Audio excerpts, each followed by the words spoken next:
Hey y'all, welcome back to the channel. Today I am going back and redoing something that I did off the cuff in a hurry. And that is this right here, these tabs. These are some, that's some sorry work I did right there. So what I'm doing tonight is I am going to redo these. And I'm going to use what I have. All right, so I have everything that I need. So why on earth would I write down with these tabs? That makes no sense. So you guys can see I'm going to bring this down just a little because you don't need to see the bottom. We just need to see the top.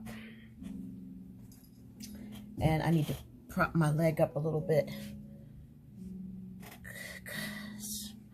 It's horrible because my leg will swell up real bad if I don't have it, you know, elevated in some way.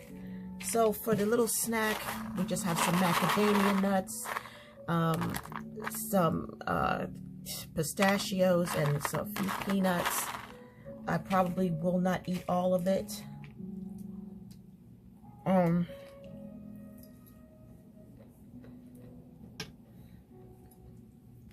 So what I want to do, let me move that stuff out of the way. I want to say my desk is too small, but honestly, it's not. It's a lot of room. I just have a lot of stuff on it. All right. So what I want to do,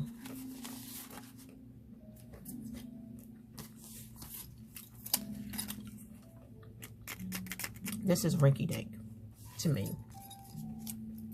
And I'm ashamed of myself because I know better.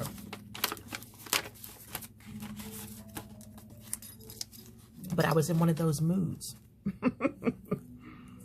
I was in one of those moods where, let me just get this done. Let me just get her done. And as a result of that, I was like, come on now, Pamela. Pamela, you know better than that. Okay.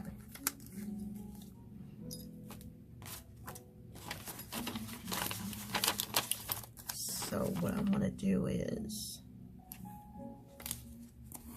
there we go. And we are going to use these scissors. All right, let me see here. So we have something that's a little bit off. Y'all, I just got to tell y'all something. This is something that I cannot get out of my mind. And this is the truth. I saw a video on YouTube of a man. Do y'all hear that? We have so many birds' nests around.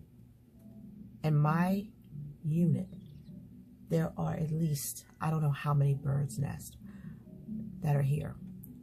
At every window almost. And I can hear the birds fluttering and talking to one another right here to the left where the window is. If I were to go to the window right now and open the shades, it would scare them. And I found a blue jay in my bird's nest on my deck. And when I walked past it to kind of open the curtains a little bit, like that morning sun and, well, not sun, it's just cloudy. And I love cloudy days. I prefer them over sunny days because it's just relaxing to me. And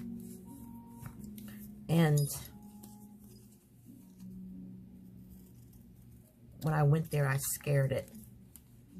And it's like, it's me, it's okay. I'm the one who feeds you the peanuts. It's just me. I wanted to say. So we're going to try this here. I don't care if it's not perfect. Like, I don't care if it's not rounded. Because to be honest with you, this will get thrown away. It's just my OCD won't let me look at it without being like, oh, Pam, come on. You really could have done a better job. because I wrote it down so sloppily. I did. Because my mind was somewhere else. Okay. So let's just do this again. And let's just use what we paid for. This was out in the living room, out in the dining room, because this is the only time I would need Monday, the months of the year is out there in that planner, not this planner or journal. I would never need this. Ugh, can't get my words together.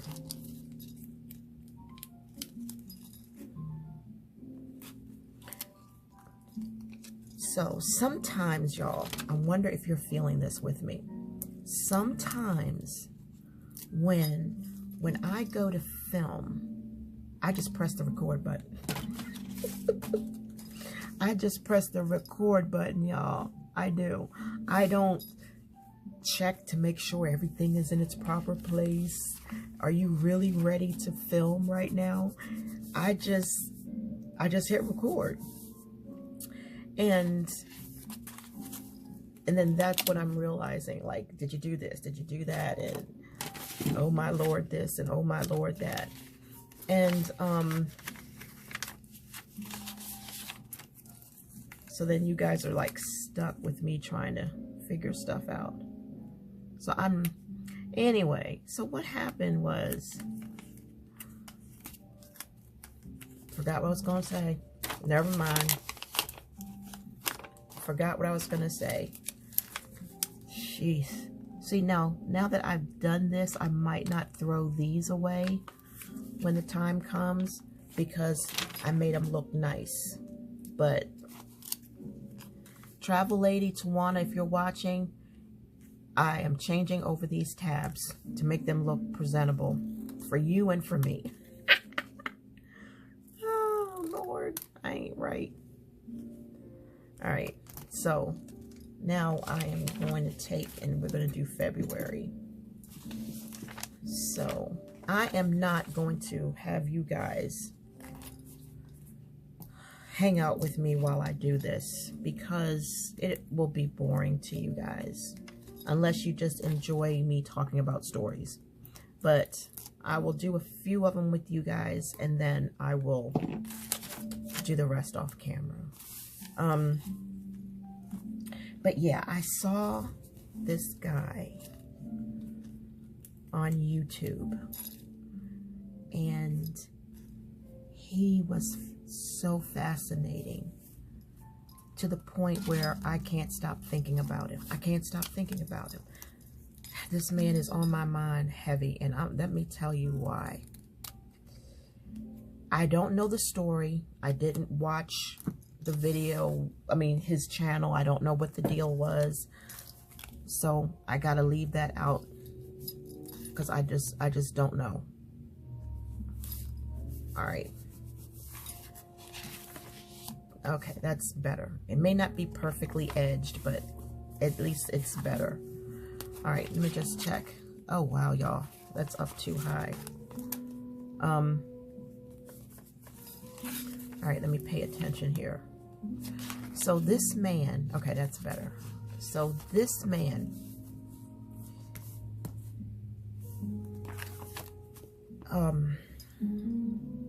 I don't know where he's been or where his daughter has been. I don't know if he was in prison, or I don't know where he was. I don't know if he was in the military. I don't know.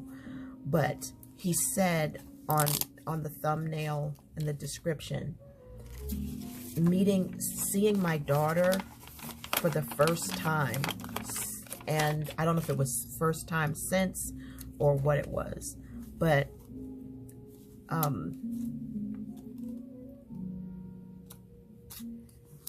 was like, wow, that's kind of interesting.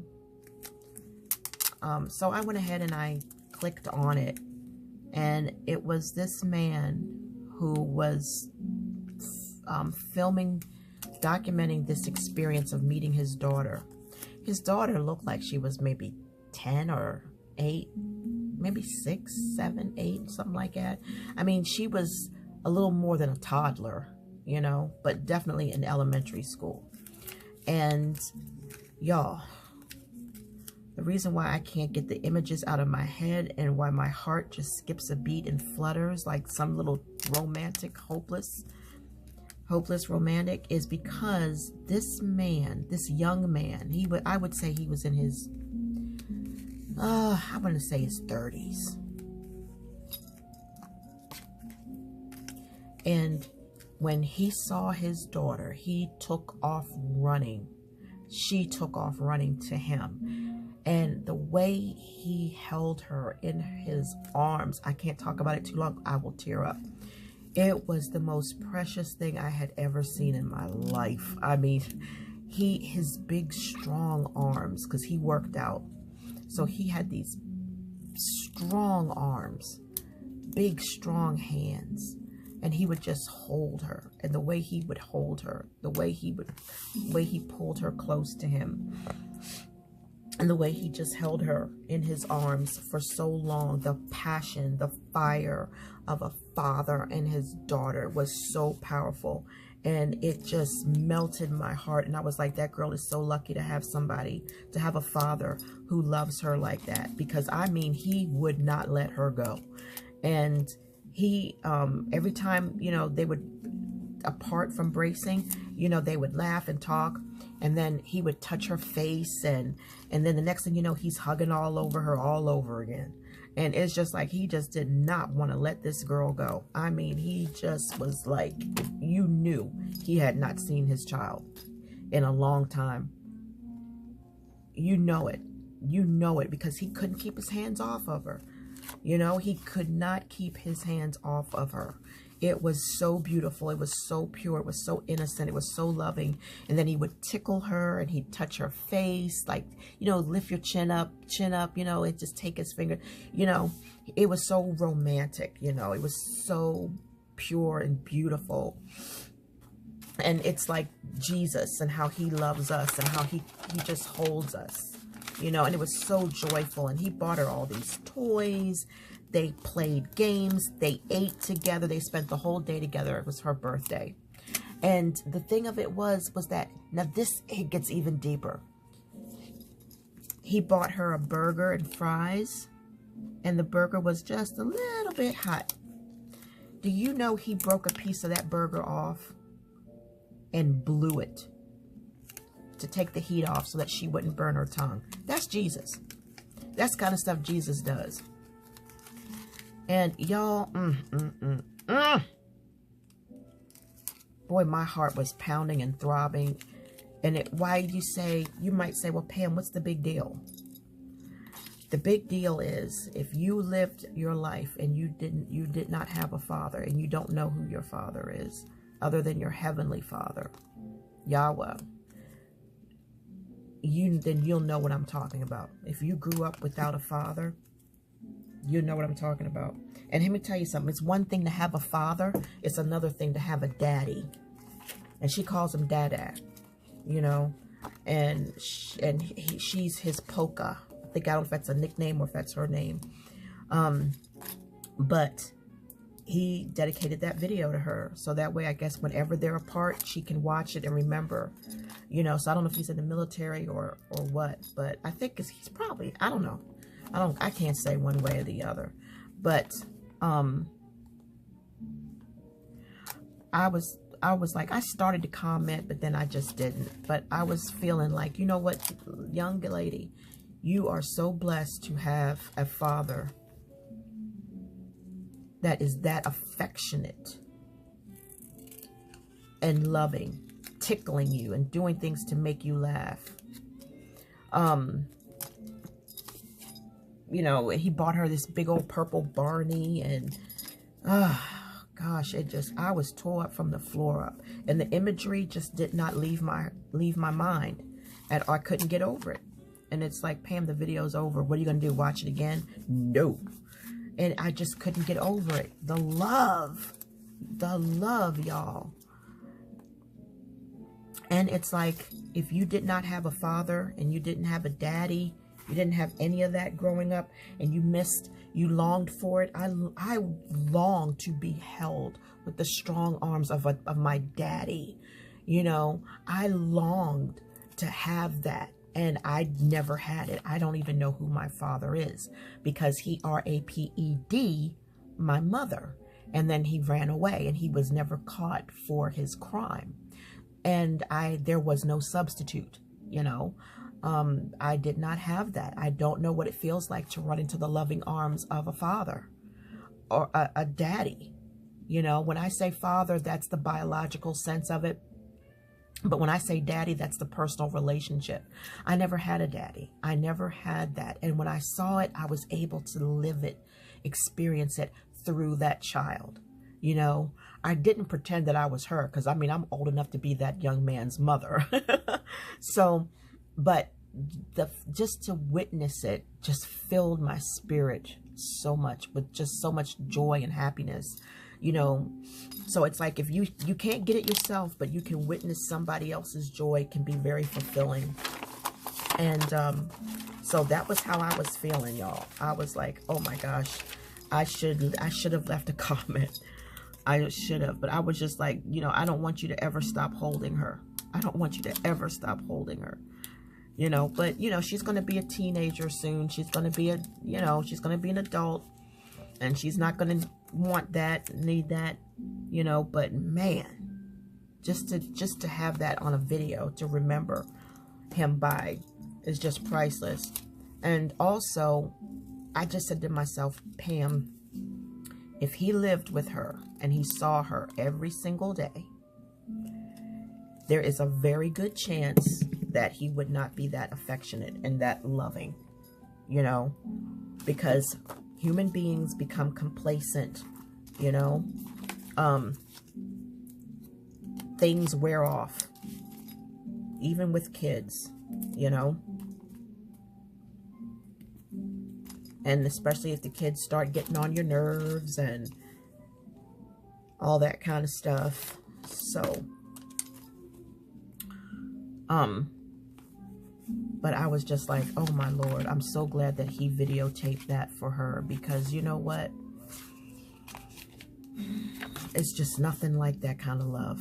That kind of love is just what sets me on fire, because I never had it. I was taken care of by Gary's relatives, and so I lived in a household that was extremely loveless. And here, let me tell you something. All right? In the household that I grew up in, forms of affection meant sex, sex, sex, sex, sex. You know, you do not show forms of affection because of sex.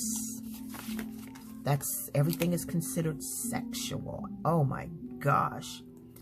Like, okay, you'll see young men take their daughters to their prom. I'll tell you what, I'll give you specifics. All right. I don't know why this isn't working. All right, I'll give you some specifics. Donald Trump Jr. All right, this ain't gonna work. Look at that, fell off again. Donald Trump Jr. When he slow danced with his daughter at the inaugurational ball, it was so beautiful. It really was. And he held her around her waist when he slow danced with her. No threat, no impurities, no immoralities, none of that stuff. It was just innocent love that didn't think of those types of things. When I was growing up, that would be considered improper. If you know what I'm talking about, say something in the comment section. You know, if a father slow dances with his daughter, he has to put his hand around her back. Has to be around the back, because to hold someone around their waist, that is considered sexual and improper. Y'all, I could tell you some stories, some stuff that I grew up, you know, I could tell you some stories, but that would definitely be more than I want to talk about. And it would definitely be time consuming. But yeah, it's everything always leads to something dirty. like your mind, like their minds just stayed in the gutter. Any form of affection had always led to something improper. And oh my Lord, y'all, don't say the word pregnant. Don't say, Daddy, I'm pregnant. Oh, that's bad. That's bad. You can say, Mommy, I'm pregnant, but never say, Daddy, I'm pregnant. Can you help me? Blah, blah, blah. No. Pregnant is a dirty word. What you say is, Daddy, I'm going to have a baby. That's what you say. But mostly, honestly, you don't tell your father. You tell your mother, and your mother tells your father. You don't say those words to your father, because what you're doing is you're letting your father know and creating an image in his head that you had sex. So you don't say that. You don't say someone's pregnant. You say someone is with child, or you say that someone is going to have a baby, but you do not use the P word. And it's like, oh my God, all these rules and regulations because of your hang-ups and your hang-ups and your hang-ups and your hang-ups, you know? And it's like everything is dirty. And the female body was always referred to as the stinky. Did you wash your stinky? You know, oh my gosh. It's just bad. And I'll tell you another story. If you are a teenager going through puberty and you're not understanding your body and you make mistakes, you'll be called a whore. And if your parents don't tell you about sex and they just give you a book to read, don't go out here and make a mistake. And I'm not even talking about actually doing something. I'm just saying, don't go out here and say the wrong thing to somebody. Or don't go out here and, you know, present yourself in a way. Don't say, I got a crush on him. If I could just get him in a room to myself so I could just tell him. And you're thinking, so I could tell him how I feel. That makes you look like a whore. Because a woman would not want to get a man in a room alone unless she was going to do something with him. And so you being too young to know what you're talking about, because won't nobody talk to you about it because it's a dirty word. It's a dirty thing. It's like, my Lord, y'all are really putting your middle finger up at Christ, because he's the one that created this. Everything multiplies. So it's like, you just don't say those kinds of words. You don't say, you know, that you're pregnant, because that's a bad word. That's a dirty word. I mean, I can go on and on and on. I could tell you all some stories that make you flip your own self, you know. But yeah, how did I get on this subject? Oh, I remember. So to see that interaction with that man and his daughter, it just blessed my heart, you know. But if some people, they're all dead now, so you ain't got to worry about nothing. But if they, if they were to see that, and then I learned, y'all, that that's your demon that you're putting on everybody else, you know, because that's where your mindset is, because you are dealing with a lust spirit. And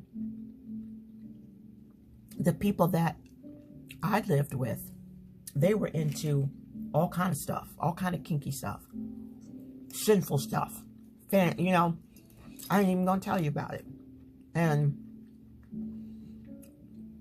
some people were worried about me, but of course nobody did anything, you know, because back then you just kept your mouth shut, and you kept to your business. Even if you saw or knew that a child was being abused, you minded your business. And adults had to stick together. And most of the adults were all the same way. You know, the men anyway, most of the time. And so it's just, so for me to see that was a blessing. But yeah, that slow dancing thing that Donald Trump Jr. did with his daughter, that would have been forbidden. Because dirty minds would say a father never puts his arm around his daughter's waist. That's sensual. I remember, well, let me just skip that. But there's been scenarios where I was told you can't sleep with him because daughters don't sleep with their fathers. And so that means you can't sleep with this person. Well, you're in elementary school and you had a bad dream and you didn't want to sleep by yourself. But you can't sleep in the same bed with a man. And why is there always hair on the men's side of the bed, but never hair on the woman's side of the bed? It took me years to figure that one out. And it made me feel like, well, can I just sleep on your side of the bed and I won't touch him? Because I don't want to roll over in all that hair. And I didn't know what, I knew where the hair came from, but I didn't know what the name of it was, you know. And they made a big stink out of it, and I couldn't understand why. So then they finally said, okay, it's all right. You had a nightmare. You can, you know, you can say, I'm just trying to summarize without giving too much information. And then I was thinking, like, why is this a bad thing? Why is this nasty? You know? But I know someone right now, currently, who they sleep in bed with their little granddaughter because their little granddaughter adores them and they sleep in the same bed together and everything is innocent and pure. You know, she's like, I don't want to sleep by myself. I'm scared to sleep by myself. Okay, well, come and climb in bed with me. It's a big queen size bed. The little girl's on her side. The grandfather's on his side. You know, and it's like, everything works out for a reason, right? God is in control of everything. But I'm telling you right now, if there was any way that I could have been cared for in somebody else's household, I would have really, really jumped at it. Because I knew at a young age that's, you know, this is not right. And there was nobody to rescue me. Nobody to rescue me. So that's why that video with that guy and his daughter stayed with me for hours and hours. And I could feel the tears welling up in my eyes because I wanted to feel that for so long. I wanted to feel what it's like to have that safety and protection and unconditional love of a daddy. You know, somebody who could hold me and not have a dirty mind about it, you know. So, yeah, I grew up around a bunch of pedophiles. Am I allowed to say that word? You couldn't trust nobody. Nobody. And especially since I wasn't blood. I'm done. All right, y'all. I apologize for bringing you down that road. But it's a true thing. If you know what I'm talking about, share your thing, share your information, share your input in the description. Don't come at me negatively. I'm just sharing with you what I went through. Don't judge me. I was just sharing why it was so important.